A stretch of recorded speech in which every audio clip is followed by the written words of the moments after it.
Breaking news చూస్తున్నాం. తల్లి తండ్రి విద్యాబుద్ధులు నేర్పాల్సిన ఉపాధ్యాయుడే పశువులా ప్రవర్తించాడు. విద్యార్థినులపై లైంగిక వేధింపులకు పాల్పడుతున్నాడు. కర్నూలు జిల్లా వెంకటగిరి ప్రాథమిక పాఠశాలలో టీచర్గా పనిచేస్తున్న లక్ష్మణ విద్యార్థినులపై లైంగిక వేధింపులకు పాల్పడుతున్నారు. ఈ విషయం తెలుసుకున్న గ్రామస్తులు అతన్ని గదిలో బంధించారు. పోలీసులకు సమాచారం ఇవ్వగా కేసు నమోదు చేసి విచారిస్తున్నారు.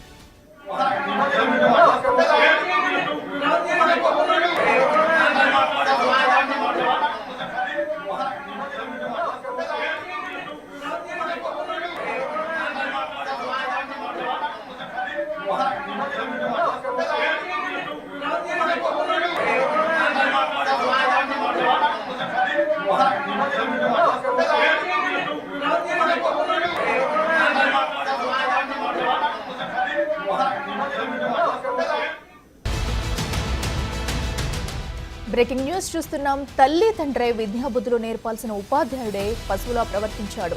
విద్యార్థినులపై లైంగిక వేధింపులకు పాల్పడుతున్నాడు. కర్నూలు జిల్లా వెంకటగిరి ప్రాథమిక పాఠశాలలో టీచర్గా పనిచేస్తున్న లక్ష్మణ విద్యార్థినులపై లైంగిక వేధింపులకు పాల్పడుతున్నారు. ఈ విషయం తెలుసుకున్న గ్రామస్తులు అతన్ని గదిలో బంధించారు. పోలీసులకు సమాచారం ఇవ్వగా కేసు నమోదు చేసి విచారిస్తున్నారు.